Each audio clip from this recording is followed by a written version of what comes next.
Au nom du Père et du Fils et du Saint-Esprit. Amen. Grande joie, grande joie, grande joie. Aujourd'hui, nous célébrons la Vigile pascale. Nous célébrons déjà Pâques. Pendant 40 jours, nous avons attendu ce jour pour pouvoir crier Alléluia. Jésus est vraiment ressuscité. Voilà. Et nous allons célébrer la veillée pascale pour vous dire qu'il y a 7 lectures, 7 psaumes, il y a la deuxième lecture et l'évangile.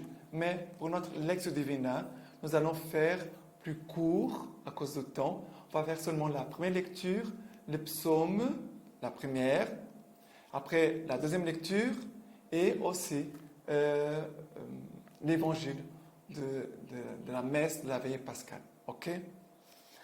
Alors, aujourd'hui, la première lecture, c'est Genèse, chapitre 1er, jusqu'au chapitre 2, verset 2.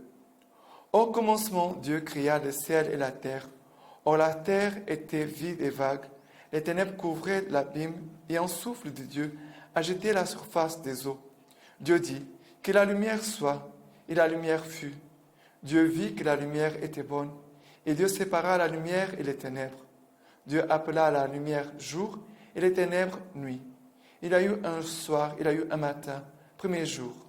Dieu dit qu'il y ait un firmament au milieu des eaux, et qu'il sépare les eaux d'avec les eaux, et il en fut ainsi. Dieu fit le firmament qui sépara les eaux qui sont sous le firmament d'avec les eaux qui sont au-dessus du firmament. Et Dieu appela le firmament ciel. Il y a eu un soir, il y a eu un matin, deuxième jour.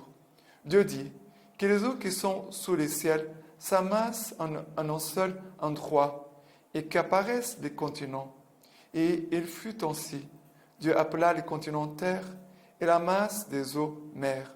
Et Dieu vit que cela était bon.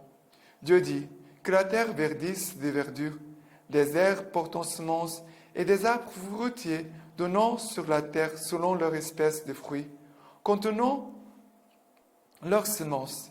Il en fut ainsi. La terre produisit de la verdure, des herbes portant semences selon leur espèce, des arbres donnant selon leur espèce, des fruits contenant leurs semences. Et Dieu vit que cela était bon. Il y a eu un soir, il y a eu un matin, troisième jour. Dieu dit qu'il y ait des luminaires au firmament du ciel pour séparer le jour et la nuit, qui servent de signes tant pour les fêtes que pour les jours et les années, qu'ils soient des luminaires au firmament du ciel pour éclairer la terre. Il en fut ainsi. Dieu fit les 2 luminaires majeurs, le grand luminaire comme puissance du jour et le petit luminaire comme puissance de la nuit. Et les étoiles, Dieu les plaça au firmament du ciel pour éclairer la terre, pour commander au jour et à la nuit, pour séparer la lumière et les ténèbres.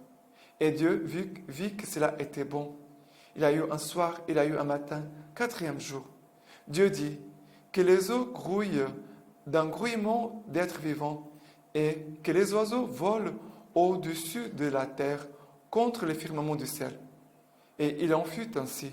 Dieu créa les grands monstres marins et tous les êtres vivants qui glissent. Les eaux les firent grouiller selon leur espèce, et toute la jonte et les selon leur espèce. Et Dieu vit que cela était bon. Dieu les bénit et dit, soyez féconds, multipliez, emplissez l'eau des mers, et que les oiseaux multiplient sur la terre. Il y a eu un soir, il y a eu un matin, cinquième jour. Dieu dit que la terre produise des êtres vivants selon leur espèce, bestioles, bêtes sauvages selon leur espèce. Il en fut ainsi. Dieu vit que les bêtes sauvages, Dieu fit les bêtes sauvages selon leur espèce, les bestiaux selon leur espèce, et toutes les bestioles du sol selon leur espèce. Et Dieu vit que cela était bon. Dieu dit, faisons l'homme à notre image, comme notre ressemblance, et qu'il domine sur les poissons de la mer, les oiseaux du ciel et les bestiaux, toutes les bêtes sauvages et toutes les bestioles qui rampent sur la terre. Dieu créa l'homme à son image, à l'image de Dieu, il le créa. Hommes et femmes, il les créa. Dieu les bénit et leur dit, soyez féconds, multipliez, Emplissez la terre et soumettez-la. Dominez sur les poissons de la mer, les oiseaux du ciel et tous les animaux qui rampent sur la terre. Dieu dit, je vous donne toutes les herbes portant semence, qui sont sur toute la surface de la terre, et tous les arbres qui ont des fruits portant semence. Ce sera votre nourriture. À toutes les bêtes sauvages, à tous les oiseaux du ciel, à tout ce qui rampe sur la terre et qui est animé de vie, je donne pour nourriture toute la verdure des plantes. Et il en fut ainsi. Dieu vit tout ce qu'il avait fait. Cela était très bon. Il y a eu un soir, il y a eu un matin, 6e jour. Ainsi furent achevés le ciel et la terre avec toute leur armée. Au 7e jour, Dieu avait terminé tout l'ouvrage qu'il avait fait, et le 7e jour, il chôma, après tout l'ouvrage qu'il avait fait. Alors, ici, on voit le récit de la création, voilà, les 7 jours de la création. Et Dieu, il est au commencement. Avant tout, il y a Dieu. Et Dieu va tout créer par sa parole. On peut dire comme ça, par sa parole, Dieu va tout créer. Et Dieu voit toujours que c'est bon, ce qu'il fait. La terre, les mers, les oiseaux, les plantes, les fleurs, tout. Mais quand Dieu arrive au moment de la création de l'homme, Dieu va dire, et Dieu vit que tout ce qu'il avait fait, cela était très bon, très bon. Mais on sait que après la création, l'homme va pécher. Ça veut dire que la création, toute la création va être touchée par le mal, par le péché de l'homme. Cette innocence va être perdue. Et tous les chemins de l'Ancien Testament jusqu'au Christ, c'est pour nous montrer quoi? Que l'homme a un désir, que l'homme a soif de Dieu. Cet homme que Dieu vient à son rencontre. Dieu vient à la rencontre de l'homme. C'est Dieu qui a l'initiative. Dieu n'a pas abandonné l'homme dans son péché. Et Dieu vient sans cesse le faire avancer pour qu'il puisse se convertir, pour qu'il puisse connaître Dieu, pour qu'il puisse connaître l'amour de Dieu, la fidélité de Dieu, son alliance qui est éternelle, qui ne passera pas. Et c'est avec le Christ qu'on va sceller cette alliance éternelle, cette alliance d'amour éternel à travers la croix du Christ. La croix du Christ, c'est cela. Et la résurrection, c'est la preuve de cette fidélité de Dieu, de cet amour de Dieu qui est plus fort que le péché, que le mal. Et ça veut dire que Jésus va ressusciter les premiers jours de la semaine. Ça veut dire, il a le septième jour et le 8e jour, on peut dire comme ça. Ça veut dire que c'est à nouveau les premiers jours de la semaine, le dimanche. On revient au premier jour de la semaine. Jésus ressuscite à nouveau les premiers jours. Dieu au début, au commencement, Dieu. Jésus-Christ ressuscité, vrai Dieu et vrai homme, comme nous disons dans notre credo. Et c'est Jésus que par sa parole vient récréer tout. Nous avons été créés par le Verbe, mais nous avons besoin d'être récréés par le Verbe, par Jésus. Et les mystères de la passion et de la mort et de la résurrection du Christ, c'est Dieu qui fait toutes choses nouvelles. Jésus fait toutes choses nouvelles à partir de son sang, qui purifie l'homme de tout péché et qui nous donne à nouveau cette innocence. C'est la grâce du baptême. La veillée pascale, c'est le jour où tous les chrétiens renouvellent leur baptême.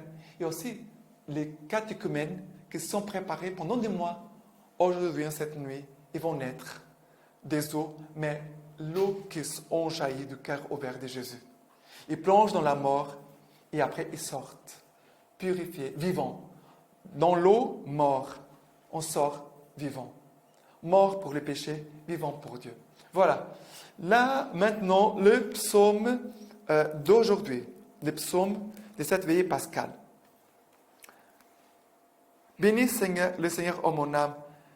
Le Seigneur, mon Dieu, tu es si grand, vêtu de faste et d'éclat, drapé de lumière comme d'un manteau.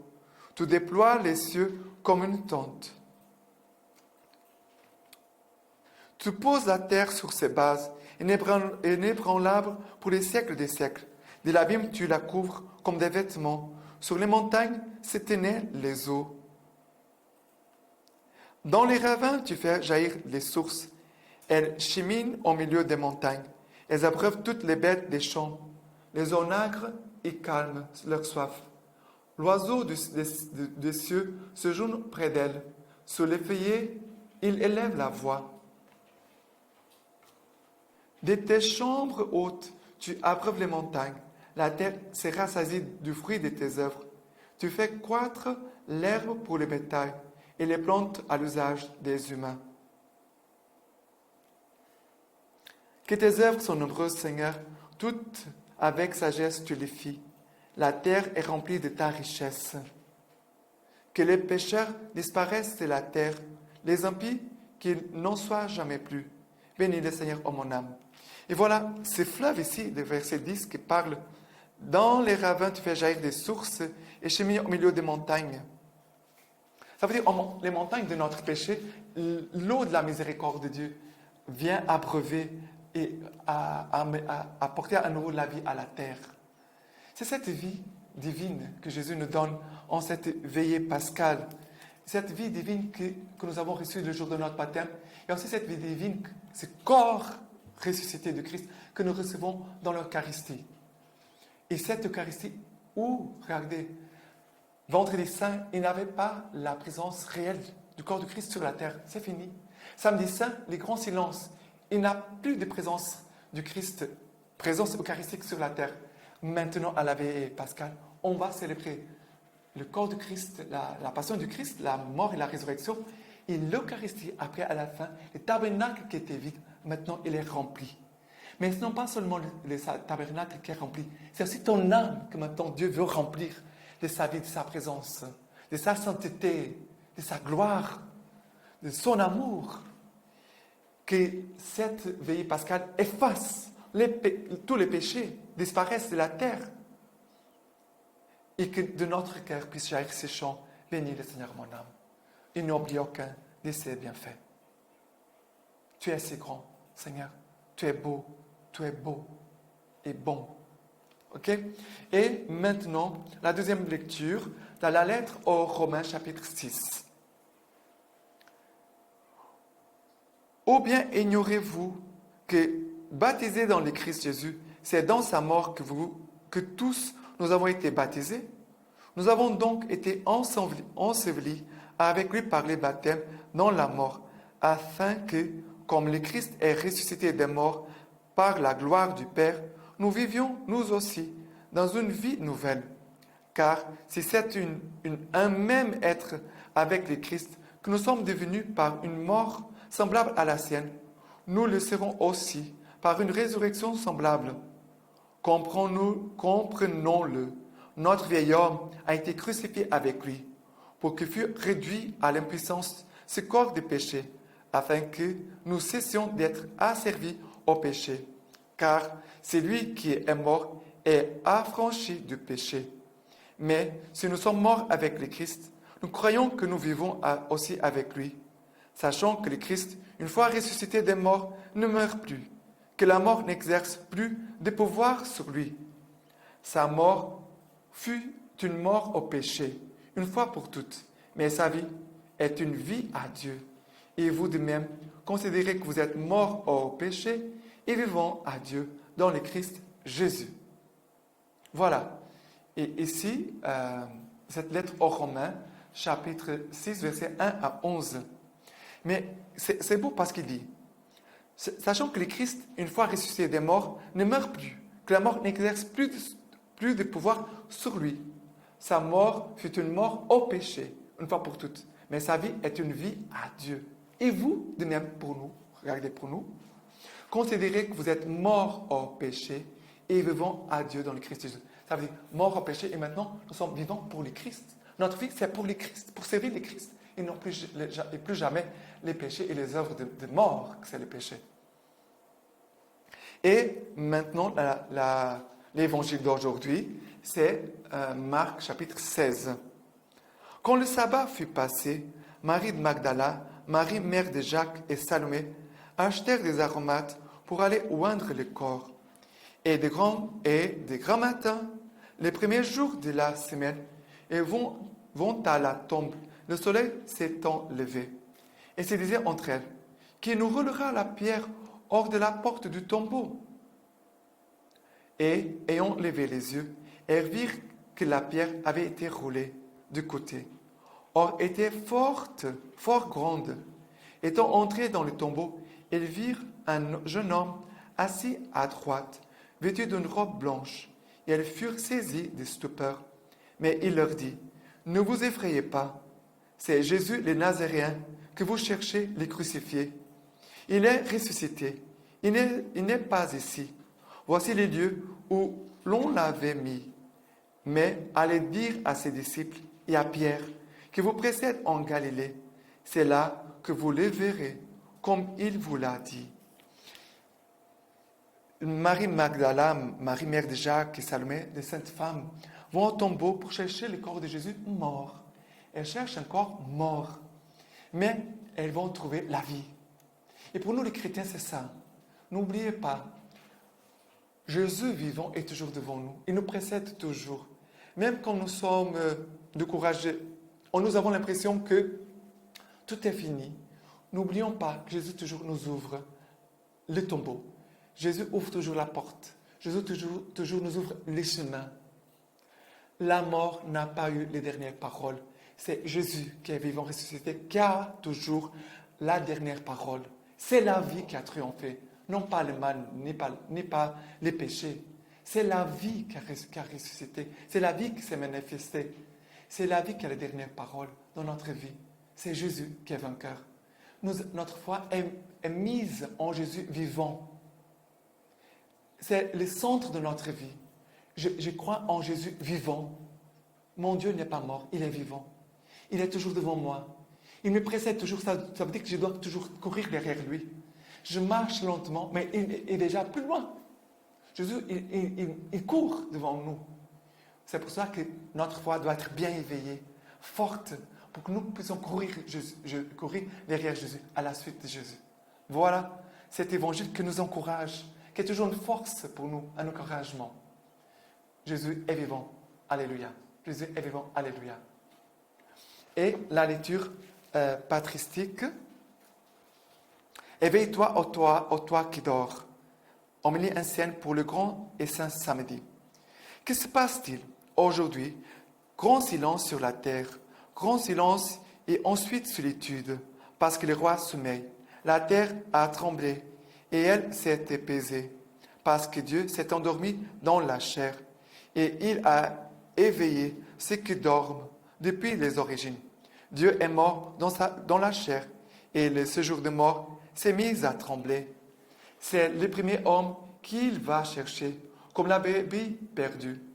Il veut aussi visiter ceux qui demeurent dans les ténèbres et dans l'ombre de la mort. Oui, c'est vers Adam captif, en même temps que vers Ève captive, elle aussi, que Dieu se dirige et son Fils avec lui pour les délivrer de leur douleur. Le Seigneur s'est avancé vers eux, muni de la croix, l'arme de sa victoire.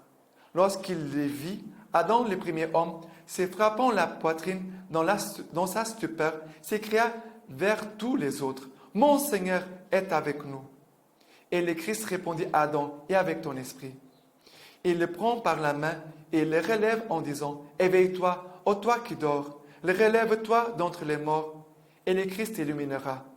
C'est moi, ton Dieu, qui, pour toi, suis devenu ton Fils. C'est moi qui, pour toi et pour tes descendants, te parle maintenant et qui, par ma puissance, ordonne à ceux qui sont dans les chaînes, sortez, à ceux qui sont dans les ténèbres, soyez illuminés, à ceux qui sont endormis, relevez-vous. » Voilà cette parole du Seigneur, la parole du Seigneur qui nous dit, relève-toi, ô toi qui dors, et le Christ t'illuminera. Merci Seigneur, vraiment.